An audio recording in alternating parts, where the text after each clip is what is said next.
एक दासी पुत्र कैसे बने, महान देवर्षि नारद जी। दोस्तों, आज हम और आप श्रीमद् भागवत महापुराण प्रथम स्कंद के अध्याय 5 और 6 पर आधारित देवर्षि नारद जी के पूर्व जन्म के चरित्र की कथा सुनने जा रहे हैं। एक समय जब नैमिषारण्य में बैठे सभी ऋषिगण भगवान की दिव्य कथाओं का श्रवण कर रहे थे, तब सूत जी महाराज ने एक अत्यंत अद्भुत कथा सुनानी आरंभ की। यह कथा थी एक ऐसे बालक की जो जन्म से कोई राजकुमार नहीं था, न कोई महान ऋषि, न कोई विद्वान ब्राह्मण। वह तो एक साधारण दासी का पुत्र था।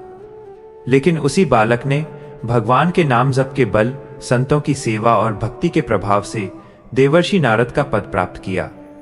सूत जी महाराज बताते हैं कि जब महर्षि व्यास ने वेदों का विभाजन किया, महाभारत की रचना की, पुराणों की रचना की, फिर भी उनका मन अशांत था, तभी वीणा की मधुर ध्वनि के साथ देवर्षि नारद वहां आए।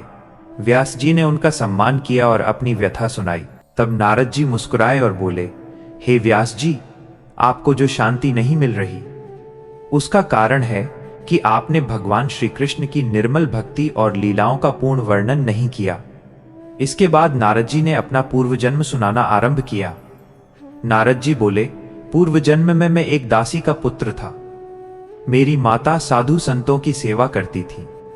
वर्षा ऋतु में जब महात्मा लोग एक स्थान पर चातुर्मास करते, तब मेरी माता उनकी सेवा में लगी रहती।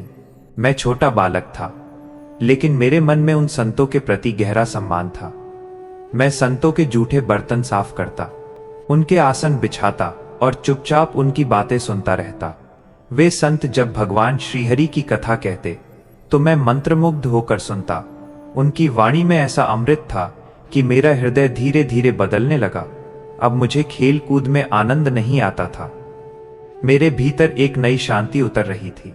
दोस्तों, सत्संग मनुष्य के भीतर छिपी दिव्यता को जागृत कर देता है। संतों की संगति से मन शुद्ध होता है, बुद्धि निर्मल होती है और भगवान के प्रति प्रेम उत्पन्न होने लगता है। नारद जी आगे बताते हैं कि एक दिन उन संतों ने कृपा करके मुझे अपना जूठा प्रसाद दिया। जैसे ही मैंने वो प्रसाद ग्रहण किया, मेरे भीतर के पाप नष्ट होने लगे। अब मेरा मन भगवान की कथा में और अधिक डूबने लगा। मुझे ऐसा लगने लगा मानो संसार की सारी वस्तुएं फीकी हैं और केवल भगवान का नाम ही सत्य है। चातुर्मास समाप्त होने पर वे महात्मा वहां से जाने लगे। विदा होते समय उन्होंने मुझे भक्ति का गुप्त ज्ञान दिया। उन्होंने कहा, हे बालक, भगवान श्री कृष्ण के नाम का स्मरण करना, उनकी कथा सुनना और अपने मन को सांसारिक माया जाल में मत फंसाना। उन संतों की कृपा से मेरे हृदय में भक्ति का बीज स्थायी रूप से अंकुरित हो गया। नारद जी आगे बताते हैं कि मेरी माता मुझसे अत्यंत प्रेम करती थीं। मैं ही उनका एकमात्र सहारा था। वे स्वयं भी संसार के बंधन में बंधी हुई थीं और मैं भी मां की ममता के बंधन में बंधा हुआ था। एक दिन रात के समय जब मेरी माता गाय दुहने बाहर गईं, तभी अचानक एक विषैले सर्प ने उन्हें डस लिया। कुछ ही क्षणों में उनकी मृत्यु हो गई। नारद जी कहते हैं, मैंने इसे भगवान की विशेष कृपा समझा। अब मुझे रोकने वाला कोई नहीं था। मैं 5 वर्ष का छोटा बालक अकेला ही घर छोड़कर निकल पड़ा। मैं गांवों, जंगलों, पहाड़ों और नदियों को पार करता हुआ उत्तर दिशा की ओर चलता गया। मैंने विशाल वन देखे, घने वृक्ष, कल कल बहती नदियां, कमलों से भरे सरोवर, मधुर स्वर में गाते पक्षी। लेकिन उसी वन में भयंकर अंधकार भी था। कहीं सिंह दहाड़ते, कहीं सर्प रेंगते, कहीं जंगली पशुओं की आवाजें गूंजती। फिर भी मैं भयभीत नहीं हुआ, क्योंकि मेरे हृदय में अब भगवान का नाम बस चुका था। लंबी यात्रा के बाद मैं एक शांत वन में पहुंचा। वहां एक पीपल वृक्ष के नीचे बैठकर मैंने ध्यान लगाया। मैंने अपने मन को भगवान श्री हरि के चरणों में स्थिर कर दिया। धीरे धीरे मेरा हृदय प्रेम से भरने लगा। मेरी आंखों से आंसू बहने लगे। मेरे शरीर का रोम रोम रोमांचित महसूस करने लगा। और तभी अचानक मेरे हृदय में भगवान श्री हरि प्रकट हुए। वो रूप इतना सुंदर था कि मैं स्तब्ध रह गया। श्याम वर्ण, कमल जैसे नेत्र, पीतांबर, मधुर मुस्कान। भगवान के दर्शन से मेरा हृदय आनंद के सागर में डूब गया। मुझे लगा मानो मेरे जीवन का उद्देश्य मिल गया हो। लेकिन अगले ही क्षण भगवान अदृश्य हो गए। मेरा मन व्याकुल हो उठा। मैं पुनः ध्यान करने लगा। फिर दर्शन पाने का प्रयास करने लगा, लेकिन भगवान दोबारा प्रकट नहीं हुए।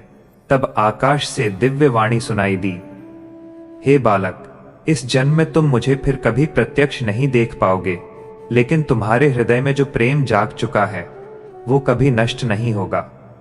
भगवान बोले, जिन लोगों का मन अभी पूर्ण शुद्ध नहीं हुआ उन्हें मेरे दर्शन दुर्लभ हैं। मैंने तुम्हें केवल एक बार दर्शन देकर तुम्हारे भीतर मेरे प्रति तीव्र प्रेम जागृत किया है। अब तुम जीवन भर मेरा स्मरण करोगे। तो दोस्तों, भगवान का एक क्षण का सच्चा अनुभव जीवन को सदा के लिए बदल देता है। उसके बाद वह बालक निरंतर भगवान का स्मरण करता रहा। वो हर समय भगवान का नाम गाता, उनकी कथा का चिंतन करता और संसार से निरासक्त होकर घूमता रहता। धीरे धीरे उसका शरीर वृद्ध हुआ और अंततः मृत्यु का समय आया। जब कल्प का अंत हुआ तब उस दासी पुत्र को दिव्य शरीर प्राप्त हुआ। अब वो साधारण बालक नहीं रहा, वो देवर्षि नारद बन चुका था। हाथ में वीणा, मुख पर नारायण नारायण और हृदय में अखंड भक्ति। अब वे तीनों लोकों में स्वतंत्र रूप से विचरण करने लगे। जहां भी भगवान की कथा होती, नारद जी वहां पहुंच जाते। नारद जी अपनी दिव्य वीणा महती बजाते हुए भगवान श्रीहरि के नाम का गान करते। उनकी वीणा की ध्वनि सुनकर देवता आनंदित हो जाते, ऋषि समाधि में लीन हो जाते और भक्तों के हृदय प्रेम से भर उठते। नारद जी ने व्यास जी से कहा, हे व्यास जी, अब आप ऐसा ग्रंथ रचिए जिसमें केवल भगवान की निर्मल भक्ति का वर्णन हो। ऐसी कथा जो मनुष्य के हृदय को भगवान से जोड़ दे, जो संसार के दुखों को मिटा दे और जीव को भगवान के चरणों तक पहुंचा दे। इसी प्रेरणा से महर्षि व्यास ने श्रीमद् भागवत महापुराण की रचना की। देवर्षि नारद की ये कथा हमें सिखाती है, जन्म नहीं भक्ति महान बनाती है। सत्संग जीवन बदल देता है। भगवान का प्रसाद आत्मा को शुद्ध करता है। सच्चा वैराग्य भगवान के प्रेम से उत्पन्न होता है। भगवान का नाम कभी व्यर्थ नहीं जाता। एक क्षण की सच्ची भक्ति भी जीवन बदल सकती है। हे भक्तों, एक छोटा सा दासी पुत्र जिसके पास न धन था, न शक्ति, न विद्या, वही आगे चलकर देवर्षि नारद बना। क्यों? क्योंकि उसने संतों की सेवा की, भगवान की कथा सुनी और अपने हृदय में श्रीहरि का नाम बसा लिया। इसलिए जीवन में कभी निराश मत होना। यदि हृदय में भगवान का प्रेम जाग जाए तो साधारण मनुष्य भी दिव्य बन जाता है। जय श्रीमन नारायण, जय श्री हरि विष्णु। अगर आपको ये अध्याय पसंद आया हो तो वीडियो को लाइक करें। श्रीमद् भागवत महापुराण की संपूर्ण कथा सुनने के लिए चैनल को सब्सक्राइब जरूर करें। यहाँ आपको हर रोज शाम 7 बजे एक नया अध्याय क्रमवार तरीके से मिलेगा और बेल आइकॉन दबा लो, जिससे आने वाली सभी दिव्य कथाएं आपको समय से मिल सके। और पहले के सभी अध्यायों की प्लेलिस्ट आई बटन में पिन है, आप जाकर सुन सकते। चैनल को सब्सक्राइब करना मत भूलना और कमेंट में अवश्य लिखें जय श्री कृष्ण और अपने विचार अवश्य साझा करें। राधे राधे।